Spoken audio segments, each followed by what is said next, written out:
अस्सलामुअलैकुम my YouTube family. उम्मीद करती हूँ आप सब खैरियत से होंगे। जैसे कि आप सबको पता है कि रमज़ान की आमद है, तो इस हवाले से मैं आपसे कुछ शेयर करना चाह रही थी। रमज़ानुल मुबारक में बहुत से लोग कुरान मजीद मुकम्मल करते हैं और फिर इस पे बहुत ज़्यादा खुश होते हैं, ये उनका हक है। मगर इस दफ़ा हम अपने कुरान मजीद को मुकम्मल करने में थोड़ी सी और मेहनत करेंगे और उसको समझने में उसके लिए हमें क्या करना है कि हमें कुरान मजीद तर्जुमे के साथ मुकम्मल करना है।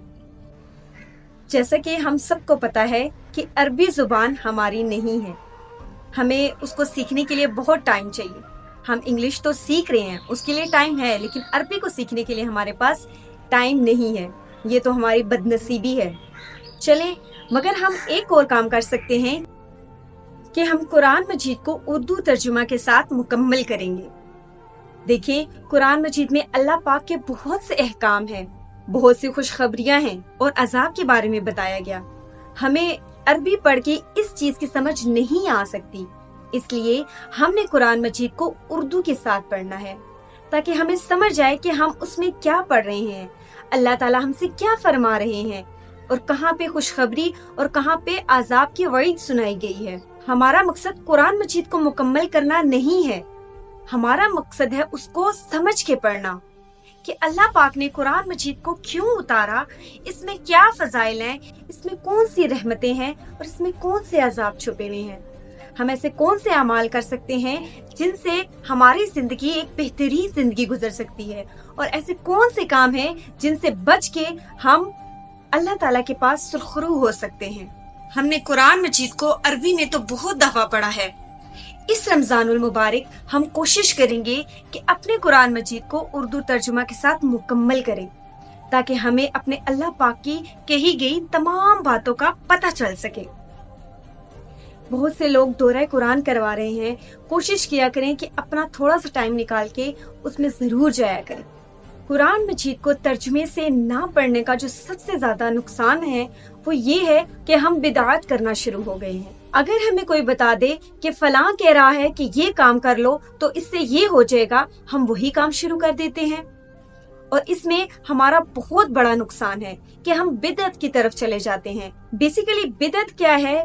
वो चीज की जो दीन में ना हो लेकिन हम दूसरों के कहने पे उस पे अमल कर रहे हो, उसे दीन की बात समझ के। आप सल्लल्लाहु अलैहि वसल्लम ने बिदअत के बारे में फरमाया कि अच्छी बात अल्लाह ताला की किताब है और बेहतरीन तरीका आप सल्लल्लाहु अलैहि वसल्लम का तरीका है और सबसे बदतरीन काम दीन में नई चीज यानी बिदअत का इजाद करना है और हर बिदअत गुमराही है और हर गुमराही जहन्नुम की तरफ लेके जाती है। हम कोई भी काम ऐसा जो कि किताब अल्लाह से हमें ना पता चलता हो, जो कि आप सल्लल्लाहु अलैहि वसल्लम की सुन्नत तरीके से हमें ना पता चलता हो, उस पे अमल करना गुमराही की तरफ जाना है और जब हम गुमराही की तरफ चले जाते हैं तो वो हमें गुप अंधेरे में ले जाती है और वहां से फिर हम सीधा जहन्नुम में जाते हैं। पाकिस्तान में बहुत सारे बिदात हैं जो कि आजकल यहाँ पे की जाती हैं और उन बिदात को दीन का हिस्सा समझकर किया जाता है। बिदअत का तेजी से फैलना इस वजह से भी है कि जहाँ के लोग अरबी जुबान को समझ नहीं पाते, वो बहुत से ऐसे लोगों की बातें सुनने शुरू हो जाते हैं कि जो कि कुरान मजीद का मफहूम और तफसीर गलत तरीके से करते हैं। जो कि लोग इस चीज से नावाकिफ होते हैं, वो लोग इन बिदात पे बहुत जल्दी अमल करने शुरू हो जाते हैं। इसीलिए कहा गया कि कुरान मजीद को गौर से पढ़ो और इसको समझो। समझने का लफ्ज वही आता है जहाँ की चीज को छुपा कर बयान किया जाता है।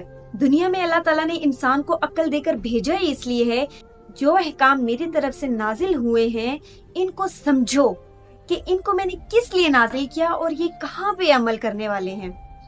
आजकल उलमाए कराम बहुत से बेहतरीन भी हैं और बहुत से ऐसे हैं कि उनको अपनी समझ नहीं होती और वो अवामुन नास को बहुत बुरे तरीके से बिदअत की तरफ लेकर जा रहे हैं। इसका सबसे बेहतरीन हल यही है कि हम खुद को चेंज करें। हमने खुद अरबी जुबान को सीखना शुरू करना है। इंग्लिश हमारी जुबान नहीं है, ہماری زبان اردو اور عربی ہے جس کو ہم نے سیکھنا ہے۔ ہر رمضان المبارک میں ہم یہ کہہ دیتے ہیں کہ ہم نے قرآن پاک مکمل کر لیا ہے۔ اس رمضان المبارک انشاءاللہ تعالی عز و جل ہم یہ کہیں گے کہ ہم نے قرآن پاک کو ترجمہ کے ساتھ مکمل کر لیا ہے، اور مجھے یقین ہے کہ انشاءاللہ میری اس بات پہ تمام لوگ اس لیے ضرور عمل کریں گے کہ یہ رمضان وہ چاہتے ہیں کہ ان کا سب سے بہترین ہو۔ رمضان کے اختتام پہ آپ لوگ اس چیز کو نوٹ کریں گے کہ بہت سے لوگ آپ کو بولیں گے کہ ہم نے قرآن مجید کو مکمل کر لیا ہے، لیکن یہ بات آپ کو سننے میں بہت کم ملے گی کہ میں نے قرآن پاک کو ترجمہ سے ختم کیا ہے۔ آپ نے یہ بات صرف اپنے تک نہیں رکھنی، اس بات کو آگے اپنی فیملی میں، اپنے فرینڈز میں بھی بتانا ہے، تاکہ وہ بھی اس سعادت سے محروم نہ رہے۔ قرآن مجید کو پڑھنا ایک بہت بڑا ثواب ہے، لیکن اس کو سمجھ کر پڑھنا ہمارے لیے بہت ضروری ہے، کیونکہ اپنی زندگی کو بہترین گزارنے کے لیے قرآن مجید کے احکام اور اس کے مسائل کو سمجھنا بہت ضروری ہے۔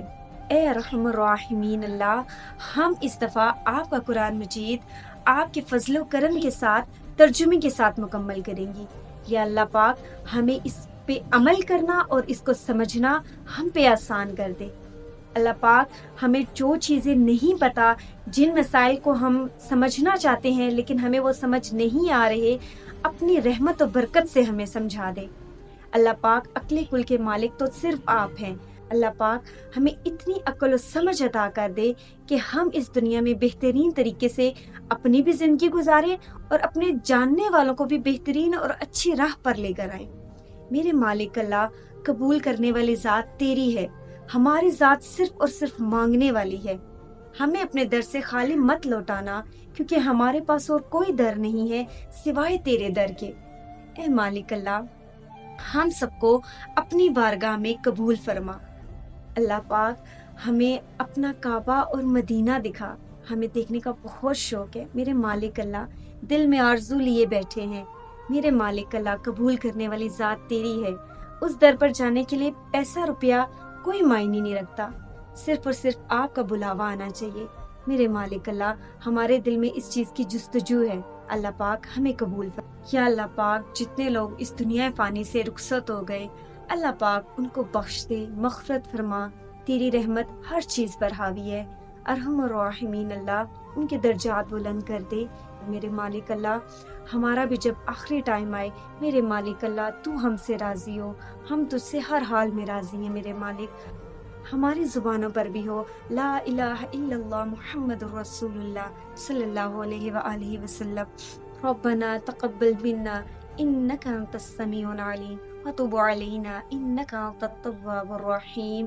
سبحان ربک رب العزت عما یصفون وسلام علی المرسلین والحمد للہ رب العالمین۔